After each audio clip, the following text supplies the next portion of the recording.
And Deborah, this is your garden in San Miguel. Yes, come and visit me, please. Oh.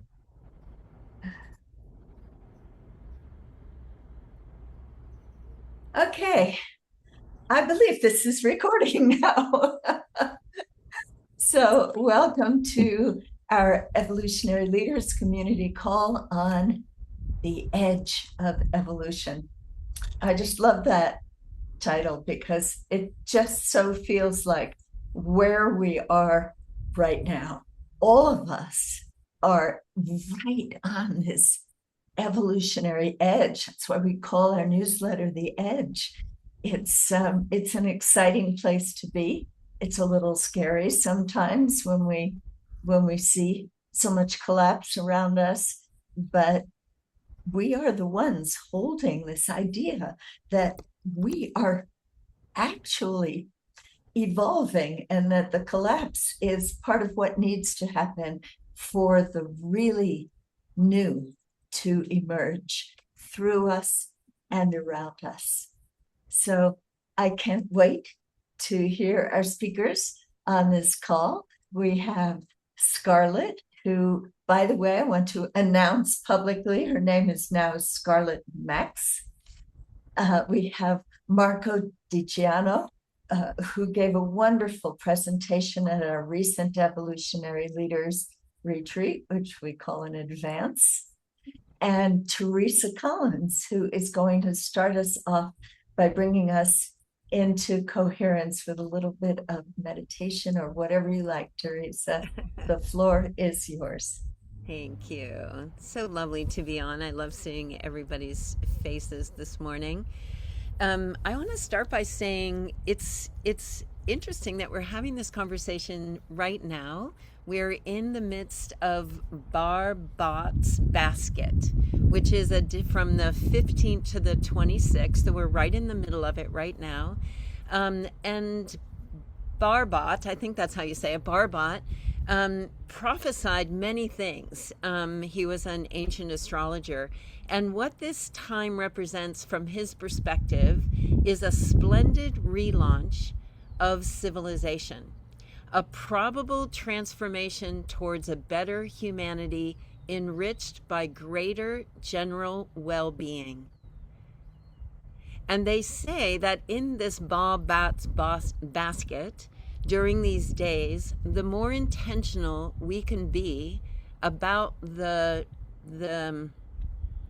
embodied way that we want to be as a humanity in these times, and writing it down and anchoring it in our meditations, that it begins to create that energy for that to open up into our lives. So I just want to acknowledge that, because here we are standing at the edge of evolution. It's not an idea, it's actually a truth.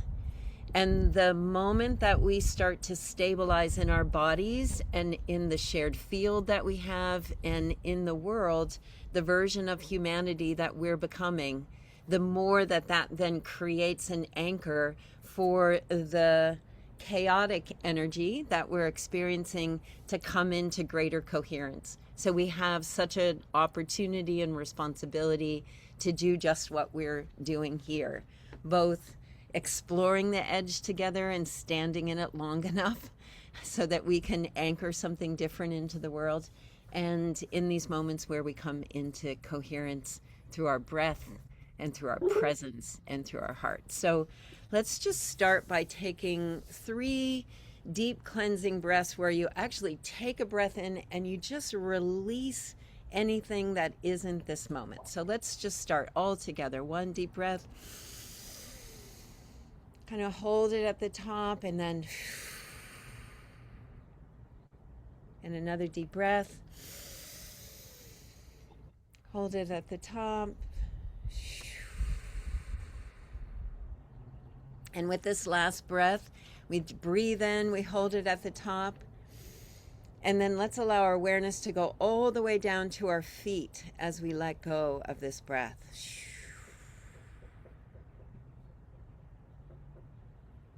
And bring your awareness to the bottom of your feet. When you're in the bottom of your feet, you're not in your head anymore. You're connected to the place where you and our beautiful mother are connected, walking on this earth, bringing coherence to the place that you're called to inhabit. And allow your awareness to extend just down below the ground that you're standing on into the active mycelial network underneath your feet. The aliveness of life that knows how to recycle and to restore and to regenerate and to compost what's not working. And know that we have access to that intelligence and can bring it into every area of our life, our work, our projects, our organizations.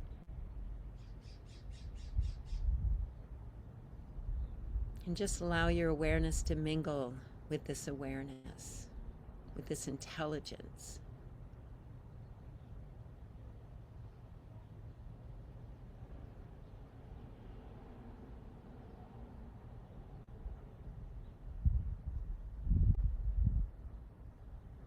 And then let's draw this intelligence and our awareness up our legs, filling it with restoration, rejuvenation, and bring our awareness up into our bellies. You might want to place your hand on your belly.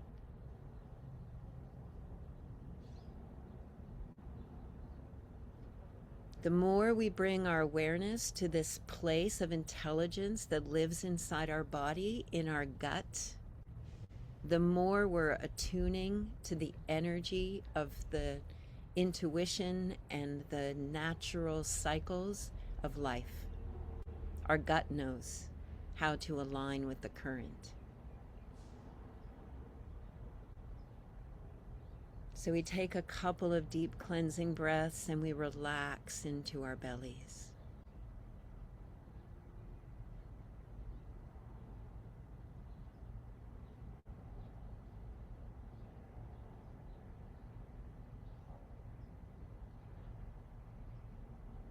We bring spaciousness where there might be contraction.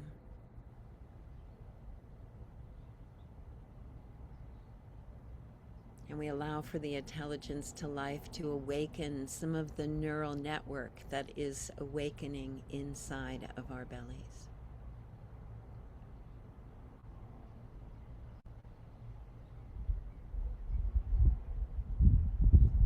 And then we draw this intelligence and this awareness up into our heart, into our lungs. And we allow our attention to rest here at the altar of our heart.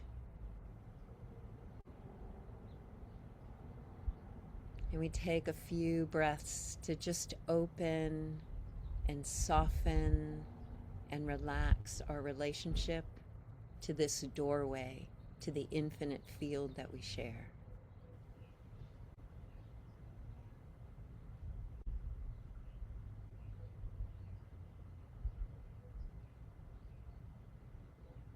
The more we relax and become present, the more we feel our connection to all things and the doorway to our unity, to the wholeness of life, begins to be our compass.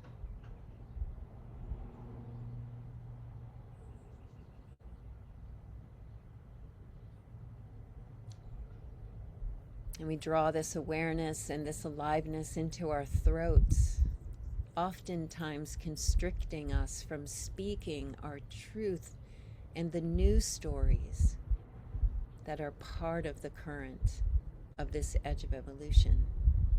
And we just breathe softly. It's very, very delicate here. Breathe very softly just to release any constriction and open up our capacities to speak the truth with love and joy.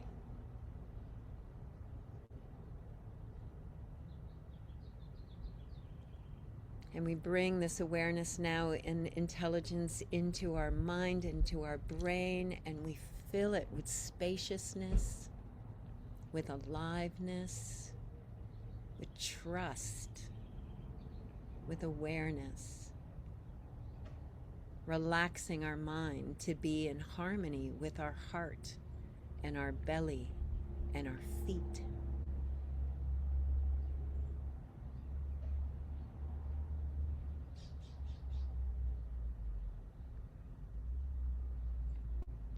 And we allow this awareness and this intelligence to go up beyond the top of our head and open ourselves up, feeling the light of the sun and of the cosmos pouring in and bringing aliveness to our brain, to our throat, to our heart and our lungs, to our belly, to our legs, to our calves, to our feet, and down into the mycelial magic below us.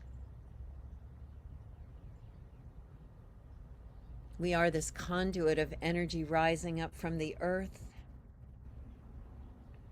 and the energy of the cosmos pouring down. And those two energies naturally meet in the center of our heart, where we are the ecstatic union of heaven and earth, uniquely expressing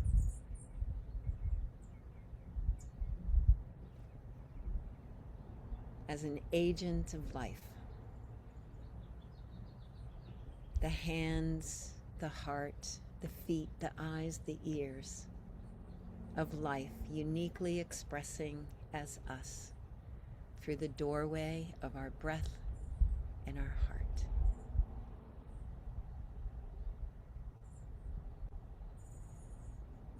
Just for a minute, allow yourself to feel that energy rising up and out and all around, and the energy flowing in and down and all around. Just like our brothers and sisters, the trees.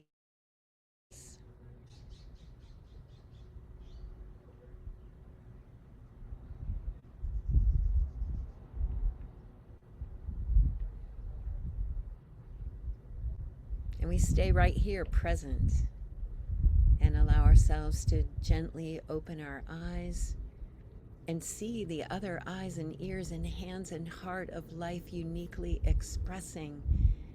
Together we create something greater than the sum of our parts. And there was a quote that came from one of the Gene Keys about the limitless creative power of small groups bound together by big dreams. And that is us right here. Small islands of coherence, presencing what's possible when we come together with our love and our joy and our genius. Thank you.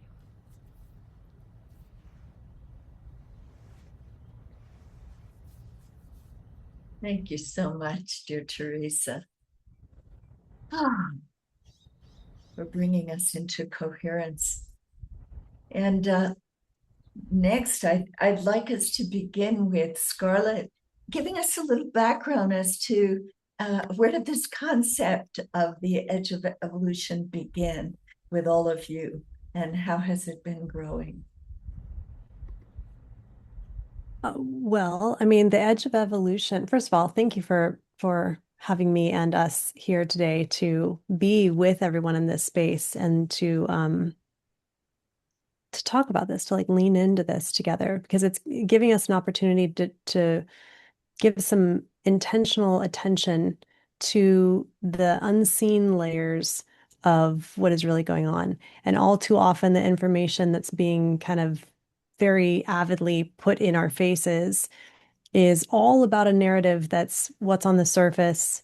It's all about a narrative about, outcomes that are in framing that is polarized and doesn't necessarily serve us um, to have our attention.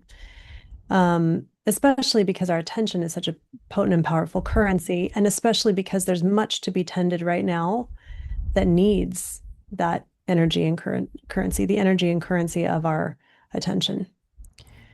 And for myself, I've been feeling like, we think a lot about money because we work with it all the time, but our time and our energy, our time and our attention are much, much, much, much, much, much, much exponentially more powerful forms of currency for us to be spending in this lifetime.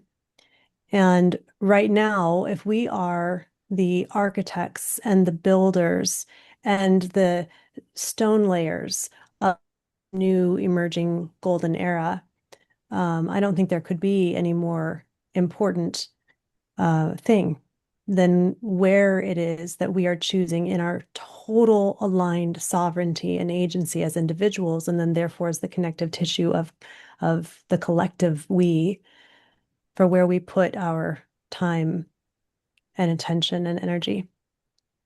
So I appreciate this container for those of us who choose to live our lives in ways that are evolutionary.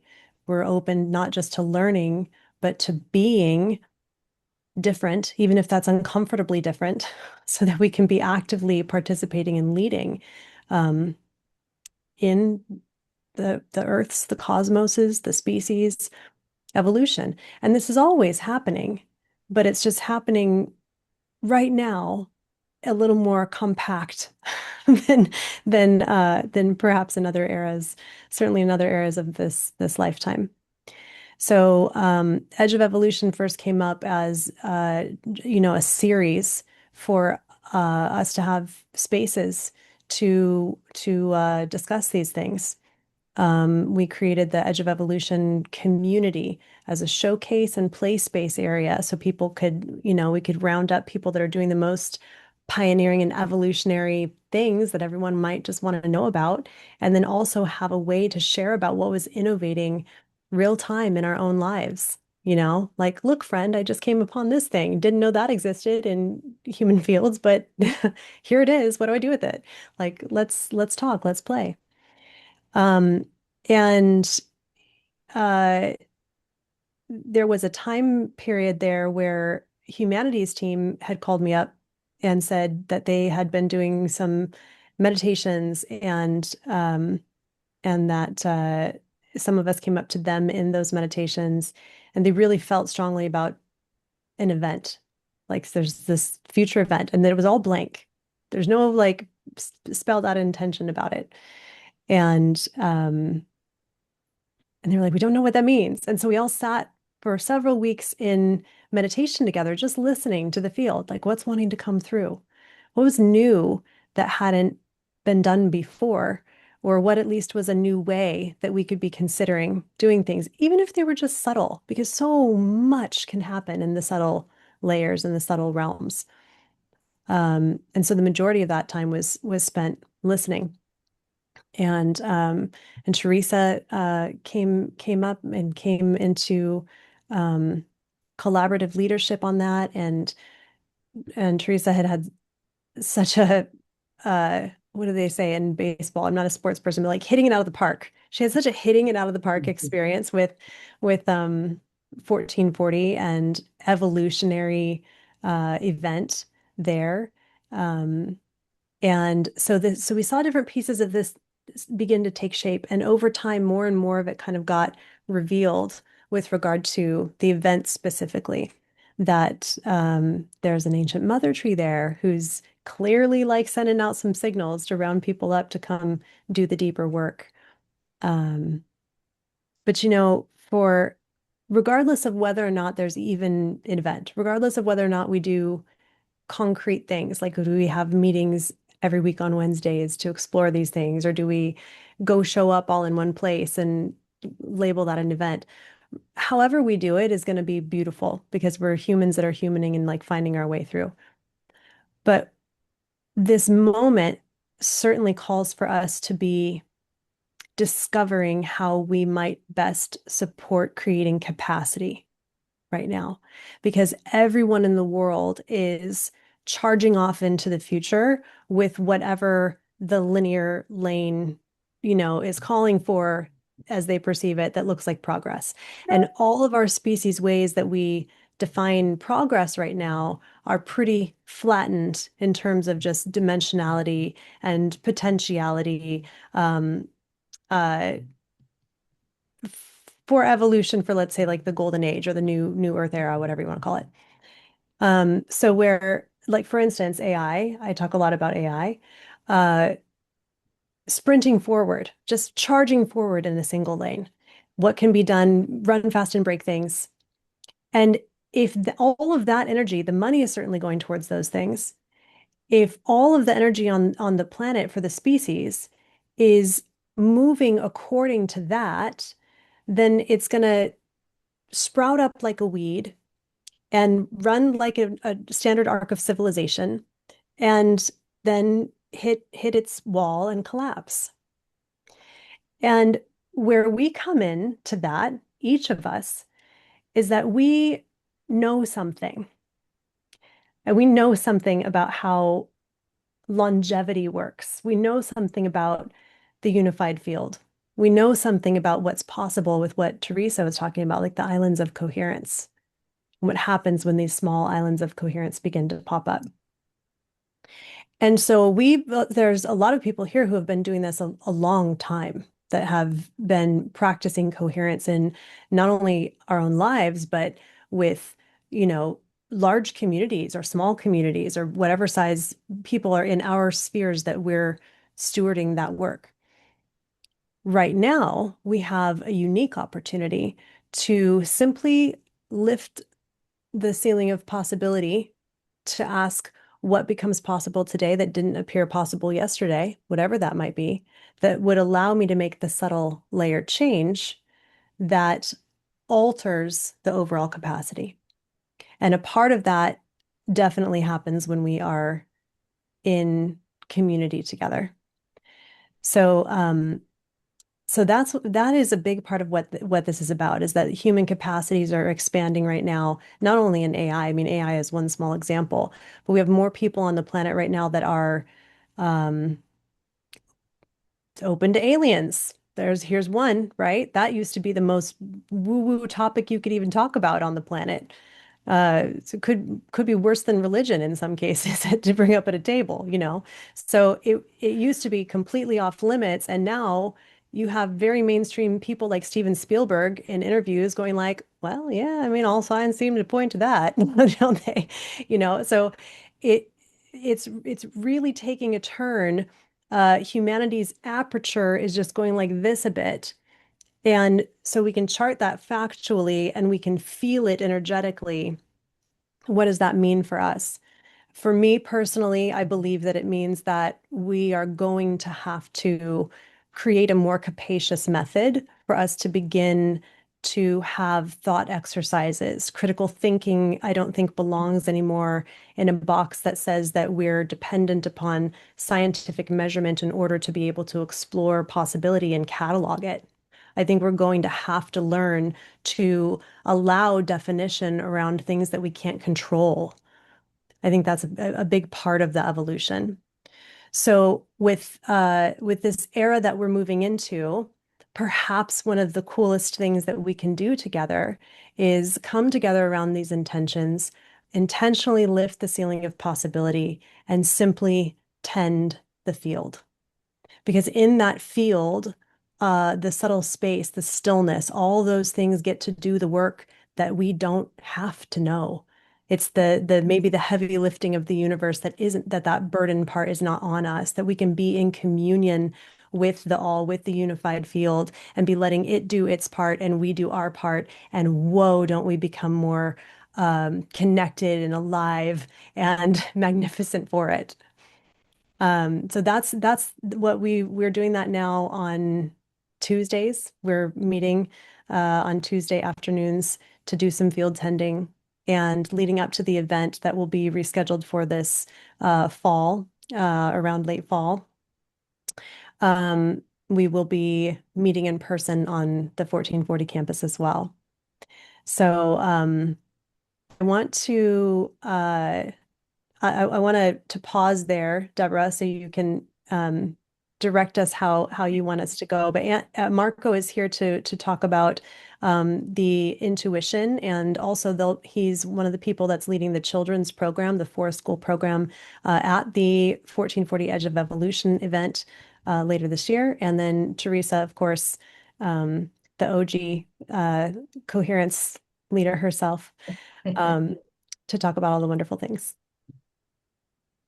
But before we leave you, Scarlett, could Okay. you tell us just a little bit more about what you mean by tending the field? Like, how do we do that? How would we do that right now? Yeah, that's such a great question. So I think for us, first of all, I would say that for myself, one of my main kind of premises for any of this growth work, particularly at this extremely tender arc or cradle of evolution that we're in, is just kind of dismissing any dogma. So anytime that I reference something that I'm like, here's some cool ways to do stuff, I 100% never mean this is the way to do it or only do it this way or whatever. It's just not in there. I can speak from experience and I can offer some ways, and however that kind of lands, if it fits, amazing. Please receive whatever resonates and don't worry about anything that doesn't.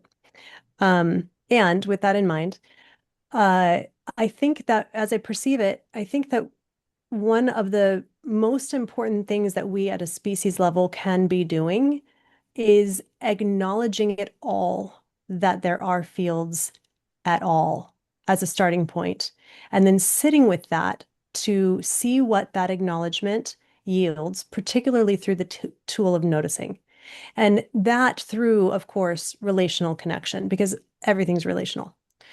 With Harmonic Legacy Institute, that I have the joy and honor and pleasure of founding and stewarding, we have three pillars in there. The three pillars are relational intelligence, living economics, and field coherence. Those as pillars that if humanity does well at these right now, if we dial these right now, then we're talking about a win for like millennia, not just for the species, not just for like a few species, but for the planet, for the cosmos, for interplanetary relationship and all of that. So really I see everything in a relational context. All intelligence is relational. All things are that exist are relational. There isn't anything that exists in entirety of isolation. So that being kind of like a first principle.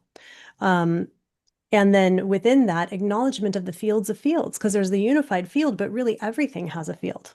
Everything has an energetic field in dimensions that we don't know how to measure or perceive. And that's like, we know that. We actually do know that factually, but we don't act like we know it. Like we know that there are types of light and color that do exist, but that we cannot see, that humans cannot see. But some other kinds of animals can see some of it, but we can't. Or like dogs, like they can hear all these higher tone frequencies than humans can hear. We have like a limited piece of the scale that is part of our perception ability. And then we know about some others. But what about that which we don't know? There's so many layers of so many things. Like we know it's there and we don't get to actively participate in receiving the perception. So it's for us to move into this next stage, if we begin to think about the unified field and fields of fields, how if each thing, if I pick up this stone and it has this little field, it's really got a little torus field running around it at all times. It's like all the energy is running in all directions, the source abundance running in all directions here. And so as I interact with it, there's this thing happening. It is I imagine it to be something like the principle of autopoiesis in biology, which is living systems. If two living systems, they can sustain themselves just fine. When they come into interaction with one another, they actually create energy. It's the opposite of entropy. And so being in this field dynamic with everything around us brings us into a relational dynamic where things don't need to be in dissonance or disruption or decay, They can be in creation where 1 plus 1 becomes 11, to quote our friend Ed, instead of 1 plus 1 just equaling 2. And that is like a very, very normal principle of of living systems interaction. And so in an energetic sense, and I also think in many other layers that we just don't necessarily know how to perceive and quantify and measure. Or maybe some of us do, because maybe some of us have unique expanded capacities that's part of our perception. Um, but on the whole, I mean, as a species, then if we begin with acknowledgement, that brings us into a place where suddenly our lens can change. And much like the astronauts go up to space and they have this grand opportunity to shift their paradigm around the lens where they're seeing things through. It changes them from, they say like day one that the astronauts say, I miss home, I miss my house, I miss my family, I miss my dog. And day two, they're like, I miss home, I miss my community, I miss my coffee shop, I miss my, local bowling club, whatever. Day three, they're like, I miss my people, like my country, my flag, my favorite sports teams. And day four, they're like, I miss my planet. I miss my earth. I miss my home. I miss my home. And that opportunity to get that contextual paradigm shift changes their relational capability, and it changes their solutions capability. It changes their critical thinking ability. It changes their empathy ability, just being able to shift that little bit. So if we move into the acknowledgement of fields, which can just mean imagine it, you can let yourself imagine it. Release self-judgment. No need for that. Doesn't really serve me. I'm going to go ahead and imagine what the little field might look like. And I'm just going to imagine the relating between my field and this little field, this field in the midst of the unified field. And then I'm going to notice, I'm going to give it my full presence, like I'm pouring the serum of life in through my head and filling myself up with it, feeling it go up all the way through me, past my eyeballs, filling up my head. And here I am with my presence in this field. And I will just sit and notice and listen and give my heart and notice and listen and offer gratitude and notice and listen. And then it doesn't have to be exactly that way. That's an example. And when we're in that space, worlds open up. Worlds open up. We begin to notice that just moving into that space automatically begins to recalibrate our nervous system. It automatically begins to bring us to a place where we can know as home deep inside of ourselves, that kind of home sense that really people spend their whole lives searching for. And we also can begin to learn to expand our aperture enough to notice other perception abilities that we might have. Each human having our own set of, what earlier versions of humanity would call superpowers, but I don't think where we're going to call them superpowers. We're just going to call them being human. So that's where I think we're at right now with field tending. Okay, that's beautiful and very inspiring. And I also think it's a perfect lead in to Marco's work, because you talk about opening our aperture. And most of us don't know how to do that.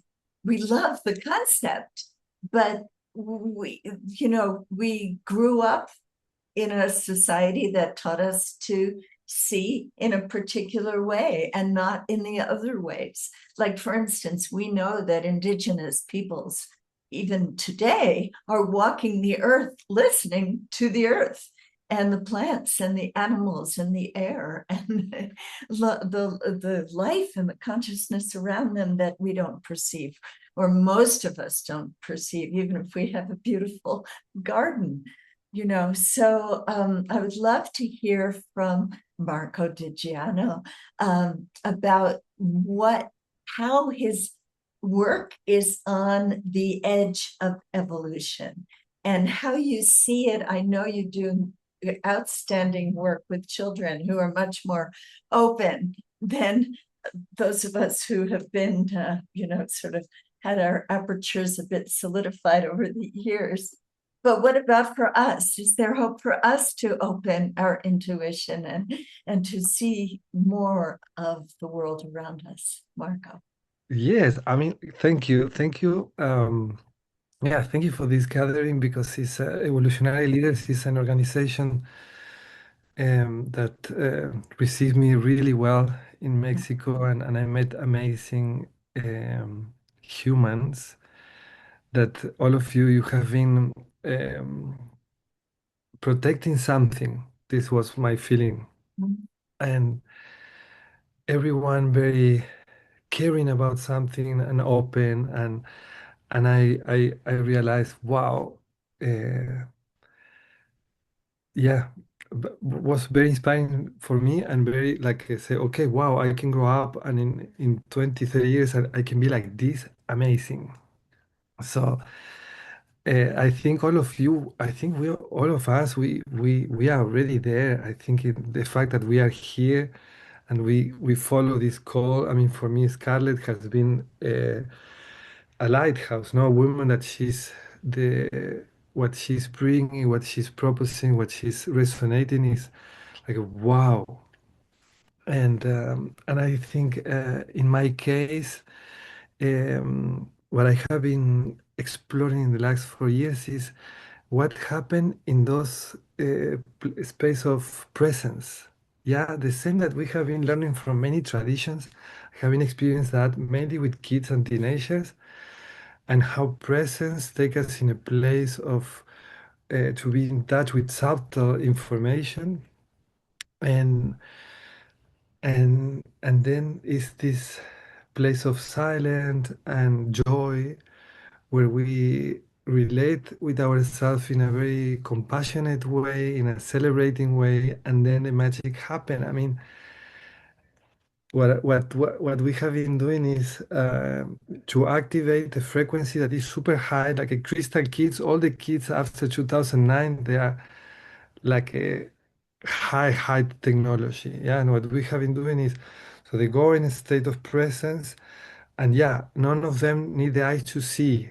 Yeah, so means that they are already connecting with the higher frequencies where they don't need their body, basically. Yeah, where they can read a book blindfolded, and and that's just the beginning. And in the prophecy, what we are bringing is activating an energetic grid where kids grow up normalizing greatness. So none of them need eyes to see.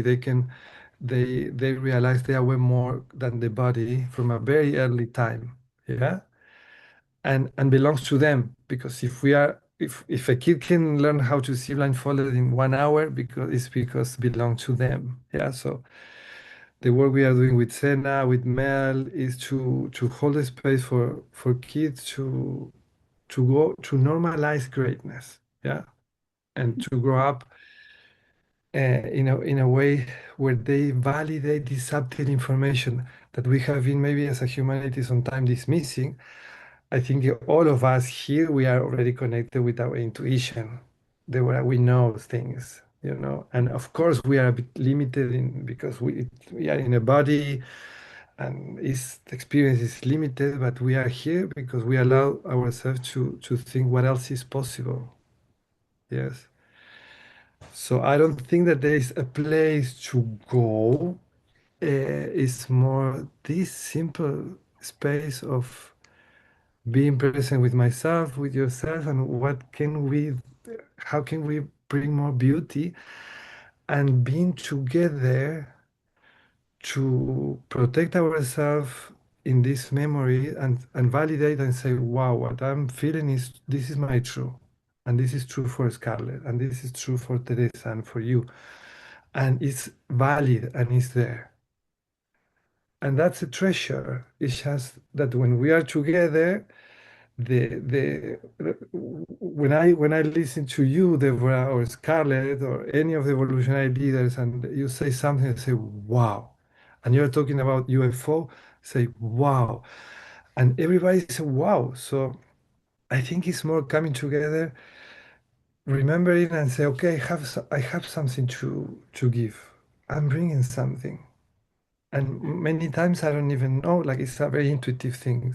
I never imagined as a lawyer to teach, to be passionate about holding the space for kids and teenagers and adults, and it has been always an intuitive, oh, okay, this feels right, this feels right. And many times the mind wants to understand, wants to have clarity, wants to know and certainty. I'm sorry, it's too much to for the mind to put it inside something. So it's more for the heart to remember, to recognize, to say, you belong to me, I belong to you. It was never true. It was never true. And yes, still we came here to witness something. So what we came here to witness already happened. And we are just, it's like a book where the story already happened. Scarlett already inspired the engineers to remember that the maternity frequency is the base for for to create an AI that is safe. Yeah. So Amanda is not here, but we have been Amanda was here, and we have been talking about this. And so for me, it's like already happened. Yeah, and now it's let's enjoy the way. And what Scarlett and Teresa are bringing when they say, Marco, do you want to come? And they show me the place with the trees, and I imagine them with Aurelia and all of you, and say, yeah, for sure. I mean, to what? To give something that you don't have? I don't think so. It's more to let's go together to remember, like we did in the Evolutionary Leaders retreat in Mexico. It's like a wow, such an amount of amazing people. And what I'm bringing through the games and exercise, what you experience, that you go in that place of peace, of joy. And then from there, what happens is that you relate in a beautiful way. So what I can bring in my humble is a filter, a place, a playground, an invitation to have fun and to make new friends and to walk this path less alone. Yeah. And of course, ideally, in my fantastic world is to meet others and say, look, I have been working on this and it's amazing and it's working perfectly well. And we have been measuring with companies that are measuring the brain and showing how kindness and compassion ignite just by playing intuitive games. And I know that I'm bringing something and someone else bringing something else, and together we have more fun. That's my. And we do. And we did in New Mexico. And I'm going to share a picture of the group doing the work that Marco presented with Jackie Nechtel. And this is our beloved Kristen Hoffman wearing one of your blindfolds, participating in this exercise that you led with some of the people that you can maybe recognize here from the Evolutionary Leaders. Alan Steinfeld on the left, Claire Dubois, Dr. Deb Sandella, and they are holding the field for Kristen to be able to perceive in spite of not being able to see. And it was such powerful work. And also, as Marco said, it was playful and joyful. But could you say a little bit more, Marco, because there may be people listening to this recording who don't know about your work, and you just kind of galloped past the idea of children learning in an hour how to, wearing a blindfold, read a book. So could you tell us a little bit more about that? Okay, okay. So my background, I mean, I'm a lawyer and I work as a lawyer many years. And in 2008, I, thanks to a friend, I started to meditate and do breath work and to heal myself from depression. And at that time, I decided, okay, I will stop working as a lawyer. It was a tradition in my family, like a big company. And I stepped into teaching meditation, breath work, etc., to be kind of the black sheep inside my family and to step into a place of teaching in jails, refugee camps, etc. So I went into a place of seeing uh, people awakening and remembering for many years in many countries with a lot of people. And in the last 4 years, because of my daughter, she started to learn intuition based on mindfulness and yeah, to see blindfolded. So it's a capacity that we all have that is not recognized by the science. So the benefits are not explored because the science never say, oh yes, this exists. And it's a bit crazy because it's like every human can do it and happens since many years. So I think it's kind of, yeah. Um, but what we have been doing is teaching a lot, because I saw the transformation in my daughter, Lila, that she became way more self-confident and light and playful. And I saw a lot of things. I said, okay, let's study this. And then I have been teaching and learning and so on. And and it's an amazing tool to regulate the nervous system because in order to see blindfolded, first what you need is a high level of presence. And it's that presence that all the tradition has been talking, yeah, like from Buddhist to etc. And we have been normalizing that field in schools as well. Let me close the door. Yeah. And so basically, imagine, I mean, we work in 8 schools where teachers they see that the kids don't need the eyes to see and first they go from that space of spooky, like what is this? To then see how kids they play more joyful and they are more, it's basically mindfulness. Yeah, it's that. And we realize, okay, the only way to really that this can impact the world in the sense that crystal kids they increase their own energetic field and they connect among each other and they create an energetic grid like very strong and it's a super way high frequency. So high frequency and low frequency, yeah, they are in this place and that's why increase self-confidence and freedom and so on, yeah.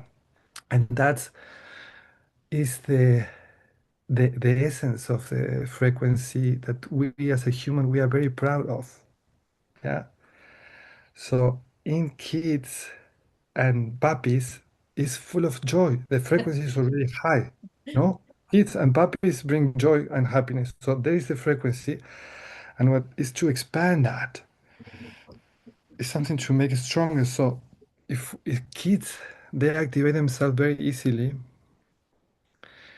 and if we can bring that to schools, so they can practice this for they can grow, learning about this because the world is going in another direction. It's going into fast dopamine, and here everything is super slow. So basically, the practice improve attention, memory, and concentration.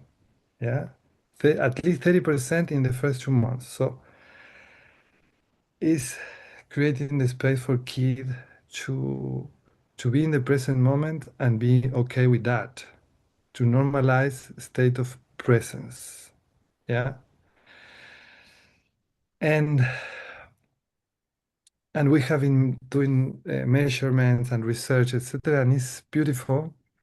So now we are in, if you, I mean, if there is a new earth that we are all building, the same way Scarlett is bringing this beautiful consciousness and remembering us about all our greatness and possibilities and how to step in and just stay there and make it grow.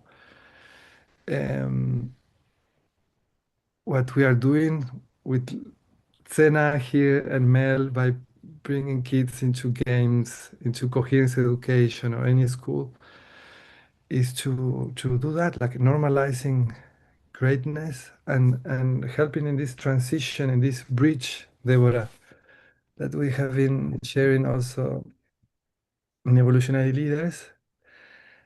And this is a field to, for me, for example, to remember it's fine to have this dream. It's okay. I allow myself to dream big, and I don't feel, when to validate your intuition, you need to be in a safe place, in a place where you can feel seen, respected, and and this is a field. This is a space. This is what I feel. Thank you so much, Marco. And I just love your whole approach being about play and lightness, because the frequency that we are all co-creating, whether we're members of the Evolutionary Leaders community or whether we are simply out there helping usher in this new consciousness, everybody on the edge of evolution is building a field of a certain frequency. And it is that lightness, that joy, that makes it attractive and compelling, a space where we want to be, where we want to play, where we want to meet others who share it. And this also relates to what Scarlett was saying about none of us is an expert in the field. There are many fields, and we're all exploring together. So let's have it be joyful, and let's let the kids teach us that these are our human capacities, that we are all holding in some way, even if we don't know it. Exactly. So thank you so much for doing this work and for inspiring young people as well as the adults who listen to these miraculous stories, like the child whose father let him give him a haircut blindfolded. I mean, it's extraordinary work that you're doing, and it's so wonderful that you're seeding it in the young people. So I would love to hear now from our coherence expert, Teresa Collins, about how do you hold all of this, Teresa, and how do you see us as these islands of coherence who are on the edge of evolution?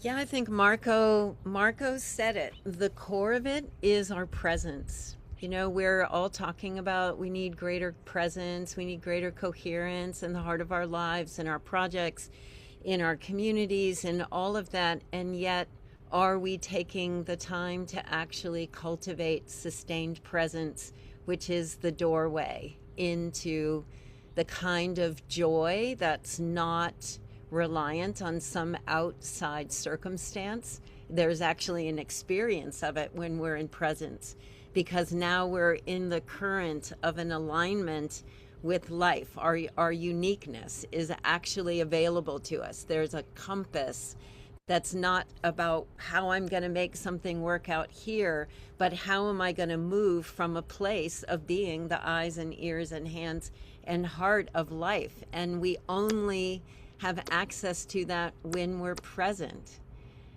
And then when we're present, we start to open the aperture for our resonant field awareness, how our presence has an impact on the field, and how our presence is relating and impacting to other people in the field. and how the field itself is influencing our capacity to have these capacities that are innate in us to come forward, and that we have the capacity to access things that are beyond our capacity to do alone. So I would just say, like, we need to stop talking about our need for greater presence and coherence. And as people who have been cultivating it over the years, I think we've been building a field of coherence that now is bursting from underneath the ground like a garden that's just been rained on, because all of a sudden in the last year, everybody's saying coherence. You know, all the coaches, all the thought leaders. So something happened where where coherence as a field reached a certain place that then made it so that it was coming out into the field more. And I personally believe that there is a wave of awakening coming for a mass of people. And as that's happening, it can actually get more fragmented, which it needs to do in order for the change to occur. And so those of us who actually understand that the quality of our presence in coherence is one of our greatest contributions to the planet right now, we actually need to be more serious about our core stability, our ability to stay present and responsive in the face of whatever we're facing. And it's like it comes right down to it. And I have to say that I'm feeling so, so grateful in my own life for the cultivation of coherence that I've done over the years, and for fields like this that I know that I can count on in the moments where I feel challenged in my core stability. Because I have been able to ride through. Right now, my brother's in the hospital. I have to move. We're doing a big event, right? All of these things we're probably all facing into. And if we can maintain our capacity to stay present, to stay responsive, and to still experience that kind of joy, then we have the capacity to move the system to a higher order. And so we are a small island of coherence right here, right now. And are we giving ourselves the time and attention to really up-level the quality of our presence? That's a really good question for us to ask ourselves. And if the answer is kind of, then let's really put that purpose first. Because as Marco said, the kids, they have to come into presence, and then all of a sudden, all of those capacities turn on. They're so much closer to it, right? So if we as adults give ourselves the time for cultivating that sustained presence, that capacity to stay right here in this present moment as the hands and ears and eyes and heart of life, and that we really are choosing that every step, then our capacities will start to turn on, and we will be able to have telepathy, and we will be able to have the capacity to change things as if it's magic, because we're made of that. So that's what I would say. It's all down to the quality of our presence. So powerful, Teresa. And all of you have been making me think about our revered spiritual leaders who have these qualities in abundance. The truly great ones have that presence that you can feel from across the room. They have that joy and playfulness. You know, I'll never forget the Dalai Lama's robe falling into his soup at an award luncheon. And he just laughed and kind of wrung it out. Oh, the soup. You know, he was so in the moment. And that, I think, is also, as Scarlett was speaking about, how we can tend the field is by being present to it, by acknowledging it, as she said so beautifully. So I would love to hear from some of the rest of you who are on this call. If you have something that you'd like to say, please raise your electronic Zoom hand so I can see you. And and give us your thoughts about what it means to be on the edge of evolution and how we can cultivate these qualities that all three of our speakers have been referring to. How to tend the field, how to awaken our intuition and our other capacities that are lying dormant in each and every one of us, and how we can become the presence that invites evolution to move through us. Anybody have any thoughts that you'd like to share? Some of our wonderful evolutionary leaders on this call. I see Julie. I will jump in. Thank you.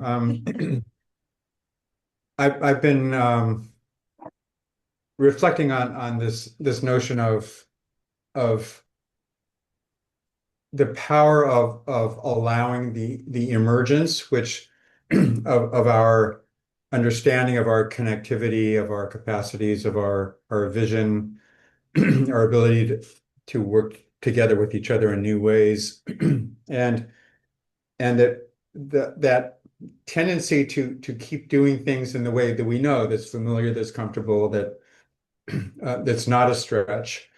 And I'm beginning to seek out ways in which I can put myself in places where I have to be, where I don't know, I have to be spontaneous.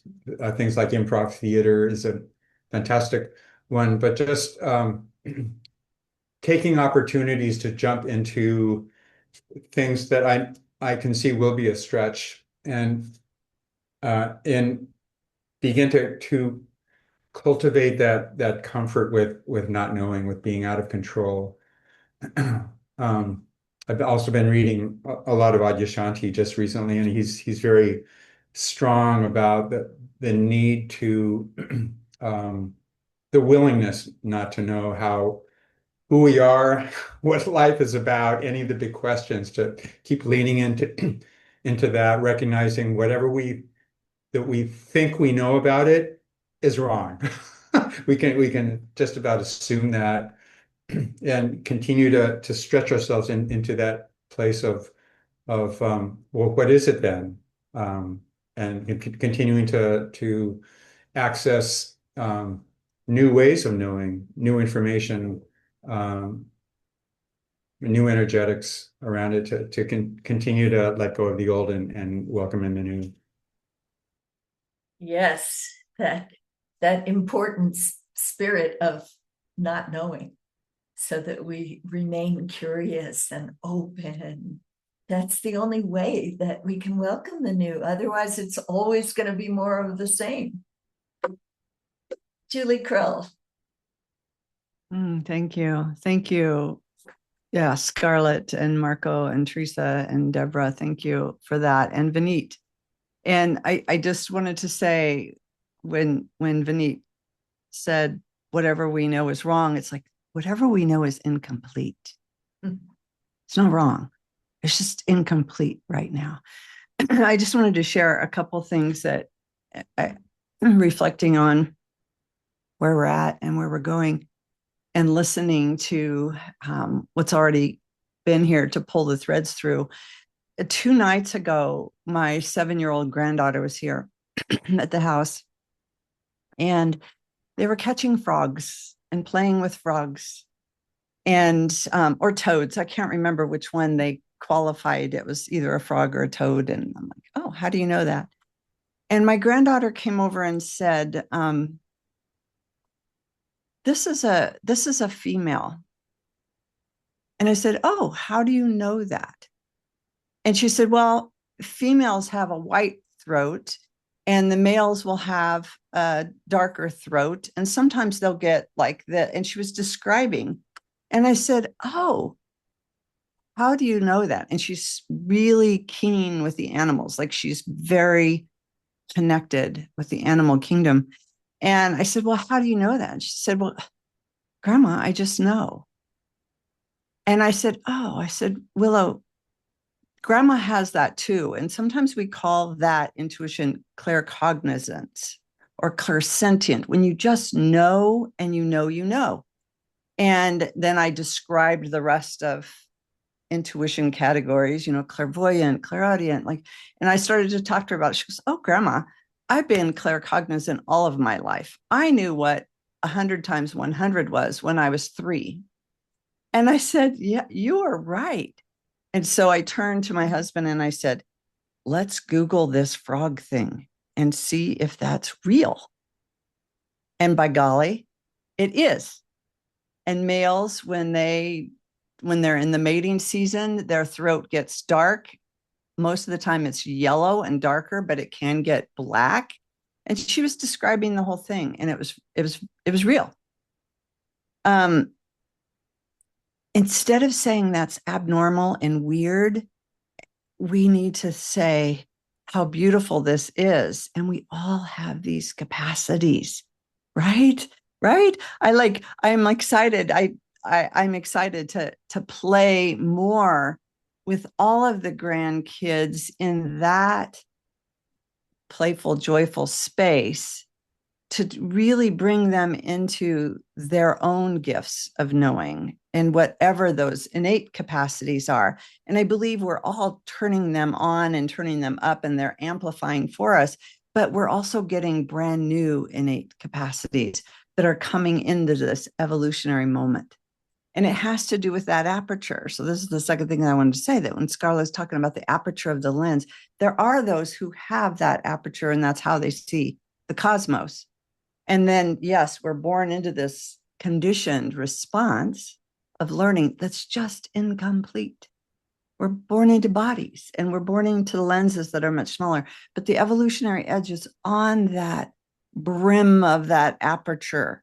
So to stay in this place of pliability and playfulness and the joy of what happens when we play with that aperture and trust what's coming through in that moment. I don't know if Marco, how you teach about trust. I'd love to hear about trust with the children, but they just play, and we know, and what comes out, we can play with that in a way that goes, "Oh, okay," and more, and that's probably an incomplete picture. Let's keep playing and keep expanding and learning from that place. So anyway, I love this conversation. And I just wanted to affirm that I haven't, yeah, I'll just stop there because I could keep going, but I think it's fun to think about that, yeah, I'll just be quiet because I'm not going to be able to close it down. Okay, I'm complete.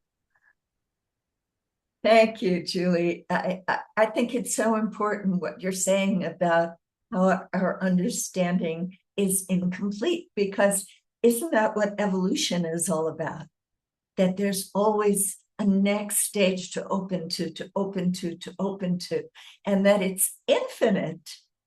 And it feels like we're on the edge of an evolutionary leap right now, where, as you said, so many people seem to be awakening. That's what Vineet was describing too, like what it feels like to be on the edge of evolution. Nancy Brown.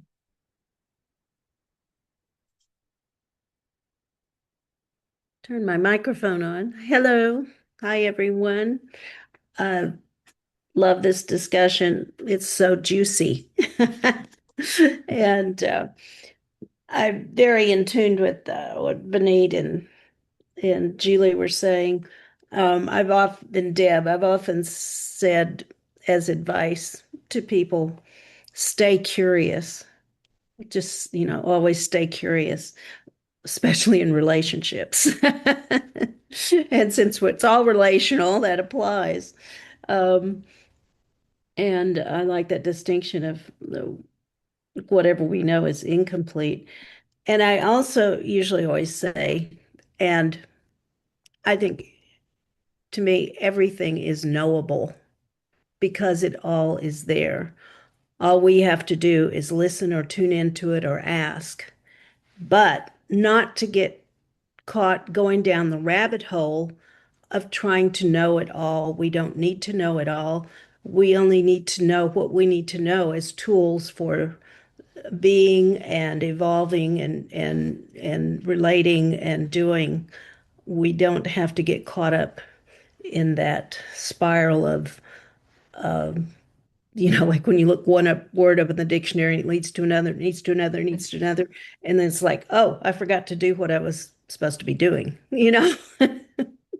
That it's comforting to know, to feel like we know, but it's really important to get comfortable in the not knowing as an adventure and utilize what we need to, call on what we need to do what we're meant to do what we need to do, and evolve that way.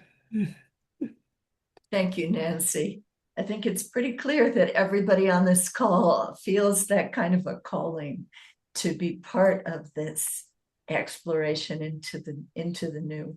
And we have to start with not knowing, or we won't learn anything, right? Even from a teacher as good as Marco. Victoria Friedman. Hello, everyone. Good to be here. So there's just so much to say about all this, so much. It's infinite. One thing that is very been clear for me, can't even say for me, there's been clarity about, is that the field is infinite. And so I think that it holds us. It holds the body. It holds all the objects in the universe. It holds the planets. It holds the galaxies. Like we're all sitting here on these little squares, but we're all sitting in the same space. Just take down all the trees, the buildings, take away all the stolid objects, and we're all in the same space. The big question is, are we that space? Are we that space, or are we the object that we appear to be? And in my experience, looking at the field, looking at love, looking at compassion as being infinite and not putting the greater into the lesser. So the sense of creating the field ourselves is a little tricky to me.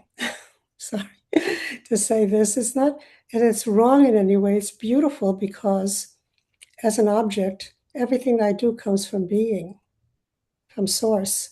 So creating the field, it's true. However, that field is there whether we create it or not, whether we know it or not. And the big question is, are we that field? Are we that awareness, that consciousness? If we're not a body, then what are we?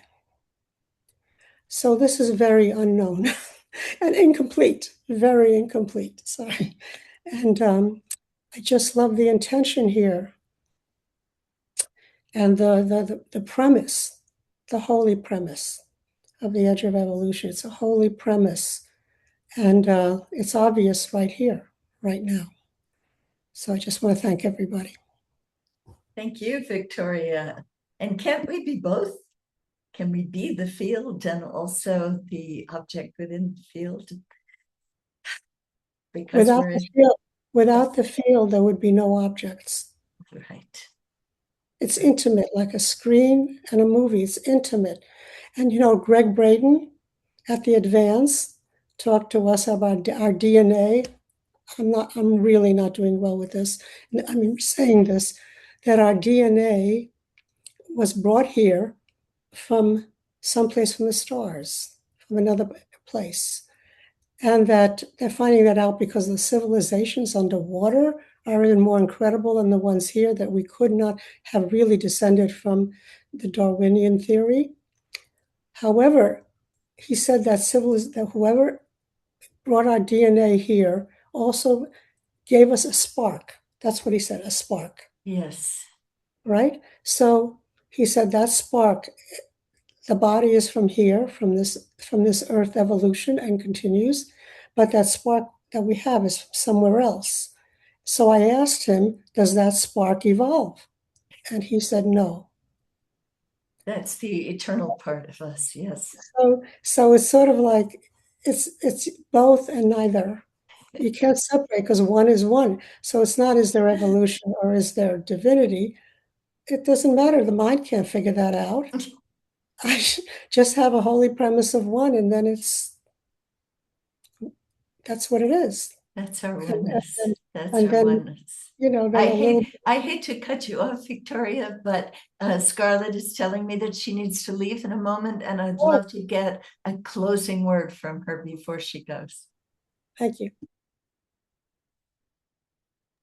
Thank you, Reverend Deborah, and thank you, Victoria. I love what you were sharing, and I love what everybody was sharing. It's just so deeply nourishing to be in spaces like this where we're doing this co-evolution and exploration together. Like that's one of the beauties of I think of this coming age is that it isn't about one path, one way, one person, let's all conform to that particular way of doing things, but we each were like coded with this internal piece that just happens to be exactly what's needed for the moments that are exactly where we are and exactly where we show up. And it's exquisite.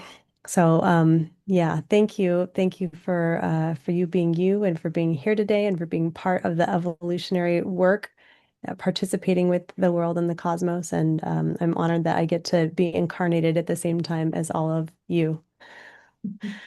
Thanks for having me here today. Well, we're And honored Marco to and have Teresa. you with us and as part of the community of evolutionary leaders, dear Scarlett. So thank you. And thank you for initiating this call.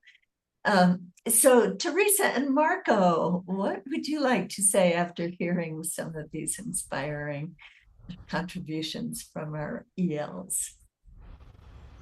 Just to because Julie, she said, how do you work with the kids and trust and so on? And just to say that it's very simple. Like, for example, with eyes closed, I mean, if we learn how to feel a color, and if whatever is a voice that is telling you green, or if it's a image in your mind, or it's a feeling, is to trust that. And then if that voice or that image, whatever way that your intuition is talking to you, is accurate, then you can trust on that way. Yeah. So if if I see inside myself green, or if I see inside myself lila, and then I open my eyes and it's lila, oh, I can trust in this way because it's working. So it's in one point became rational, so you need to integrate it and realize, okay, I can rely on that. Yeah, it's not only woo woo, and it's, you know what I mean. So and then of course is to take them first from that and then to the unknown and to do the same. The information is coming and then you keep it and, oh yeah, that's true, I can trust. Yeah, I think it's easier with objects. Yeah, and then more challenging with the daily life because of all the uh, switching and of opportunity, the ocean of opportunities. Yeah, but works in this way. Yeah, that to share that. Thank you, Marco. I came back from the advance, which, by the way, is what we call our retreat, because Barbara Marx Hubbard said there's no time to retreat anymore. We have to advance. So that's why we call it that. But I came home after your exercises and I thought, I can train myself with like different colored pieces of paper and seeing whether I can intuit what color it is. But you, Marco, you don't use little pieces of paper. You had little popsicles in your hand just to show the kids the different colors. I mean, this is what makes your work Yeah. so playful and so much fun. It's wonderful, just wonderful. What about you, Teresa? I love what you were saying, Victoria. I mean, everybody, Julie. I believe that this evolutionary leap and energy is going to unfold no matter what we do or do not do. I think it's already it's happening at every scale of the cosmos, and we're like this little piece of it. But our energy is contributing to the field, and we're either aligning with it, like we're present, and so we're present with our unique expression of that evolutionary leap occurring, and the more aligned with it, the more joy we have, the more on purpose we are, the more that there are the gift we bring with our presence becomes what we do in the world. It becomes our sacred contribution. And so I feel like it's a choice. Like it's going to happen no matter what. And am I going to align with it and ride this tsunami with as much grace and presence as I can? Or am I going to either be running behind it or being chased by it, and be tossed around by this incredible moment when the universe is moving from kind of overextending in a way back into coherence at another scale? So that's what I would say, is that yes, we are the field. The field is happening no matter what. And when the two of them align in presence, it's incredible. It's miraculous. The miraculous becomes real, and the real becomes miraculous. And then that joy is present. That isn't, gosh, it's this different energy, this joy. It's like a wellspring that's coming right from presence, that nothing externally is causing it. It's just there. And I think that's the key. Thank you. Thank you so much, Teresa. Thank you so much, Marco. Thank you so much, Scarlett, and all of you evolutionary leaders who spoke today, and all of you who are part of this call today or who are listening later. Everyone, as Teresa said, is part of this. We're all on the edge of this evolution. And the more we step into it, the more joyful it becomes. So I would ask everyone to be on the lookout for the event that these amazing leaders are putting together, that is expected to be in maybe the late fall of 2026, called The Edge of Evolution. And everybody, just keep listening inside, because you will always be guided to your next step on the edge of evolution. Thank you, everyone. Thank you. Thank you, everybody. Thank you. Love you guys. Love. Thank you. Thank you so much.